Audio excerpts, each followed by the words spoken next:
Alright guys, so I got 100 Ethernet cord, which by the way, I switched up for this one because this one is 50 feet, and that didn't go any longer than 100 feet.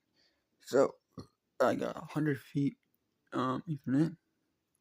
I'm also gonna throw this one away, and that's because it gave me problems and all that stuff. So it does seem to work, but it's not my favorite anymore. So I'm using the internet as we speak, and it's already connected to my PC, and it's already really fast, which is really cool. And yeah, that's all I gotta say. And we'll throw this away. So yeah, see you guys later. Bye bye.